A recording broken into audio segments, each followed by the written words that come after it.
Assalamualaikum warahmatullahi wabarakatuh. Halo everyone, perkenalkan nama saya Najmi Nurul Fauzia Imansyah dengan NIM 2408418. Di sini saya akan menjelaskan tentang manajemen safety datasheet yang berjudul hidrogen peroxide. Material safety datasheet atau MSDS yang pertama ada identifikasi produk dan perusahaan. Lalu yang kedua ada nama produk hidrogen peroxide. Terus yang ketiga ada sinonim. Sinonim itu peroksida hidrogen dioksida hidrogen superoxide. Lalu yang keempat ada nomor CS. Nomor CS-nya 7722841. Lalu yang kelima ada formula kimia. Yang keenam, ada bahan yang terkandung hidrogen peroksida dalam berbagai konsentrasi, biasanya 3%, 6%, 30%, atau 35%.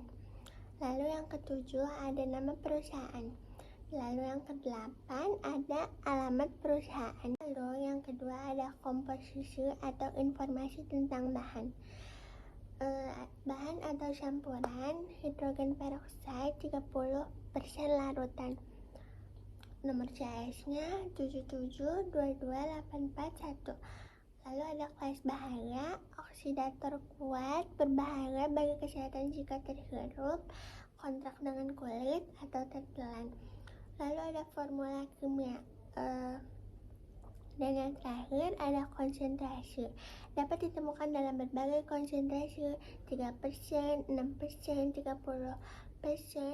dan yang terakhir ada 35%. Lalu yang ketiga ada identifikasi bahaya. Bahaya utama oksidator kuat. Dapat menyebabkan iritasi parah atau luka bakar pada kulit dan mata. Reaktif terhadap bahan organik, mudah terbakar dan bahan kimia lainnya. Dapat menyebabkan kerusakan saluran pernapasan dan tenggorokan jika terhirup.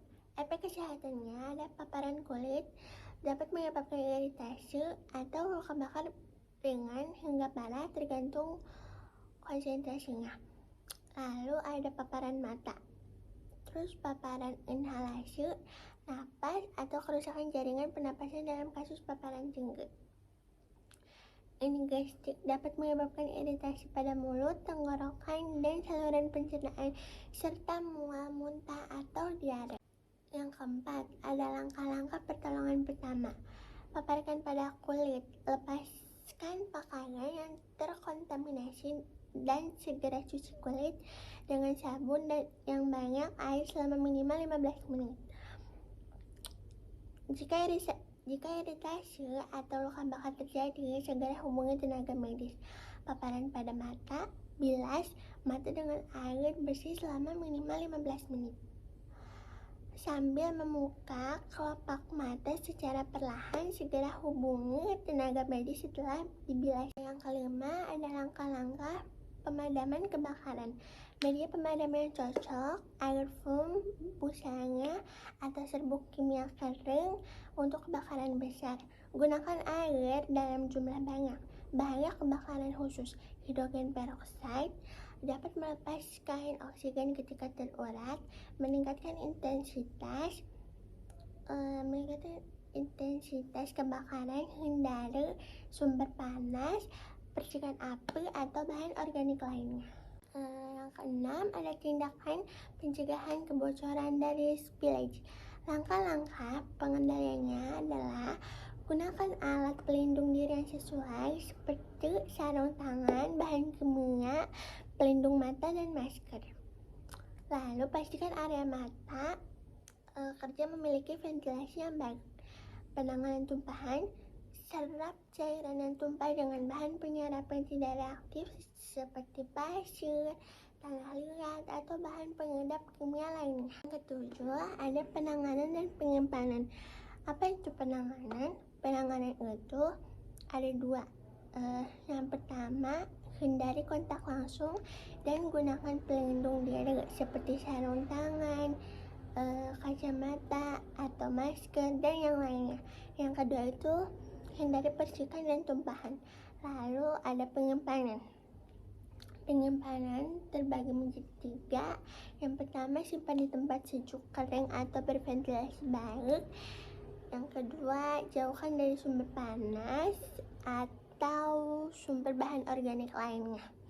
Yang ketiga, simpan dalam wadah tertutup rapat dan hindari paparan cahaya atau panas tinggi. Yang kedelapan, ada pengendalian paparan dan perlindungan diri. Apa itu pengendalian paparan? Batas paparan dan perlengkapan pelindung diri. Yang kesembilan, ada sifat fisik dan kimia. Apa itu sifat fisik dan kimia? Sifat fisik dan kimia itu terdapat penampilan atau cairan bening tidak berwarna. Lalu ada baunya itu tajam, mirip seperti oksigen. Terus lalu ada pH. Terus lalu ada titik didih, titik leleh, kepadatan, dan yang terakhir ada solubilitas atau mudah larut dalam air. Ke-10 ada stabilitas dan reaktivitas. Stabilitas, stabil pada suhu ruangan jika disimpan dengan benar, dapat terurai jika terkena panas.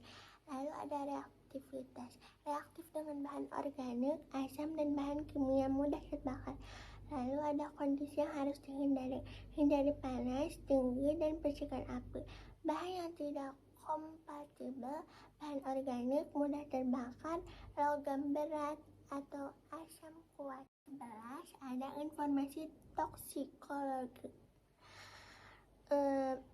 Informasi toksikologi itu terdapat 2 bagian. Yang pertama ada efek kesehatan akut, yang kedua ada efek kesehatan kronis.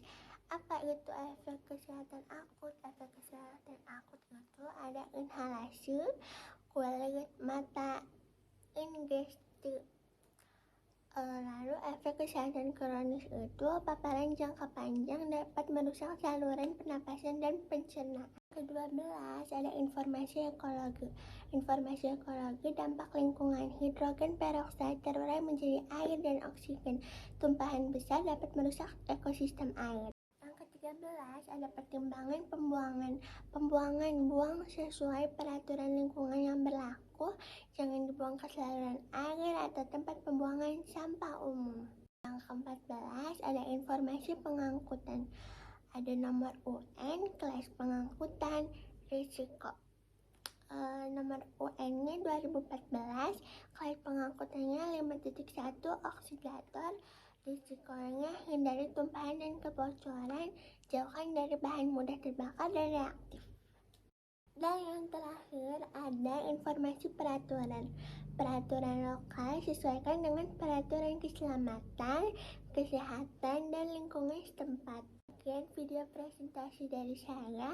Kurang dan lebihnya mohon maaf. Wassalamualaikum warahmatullahi wabarakatuh. Dadah guys.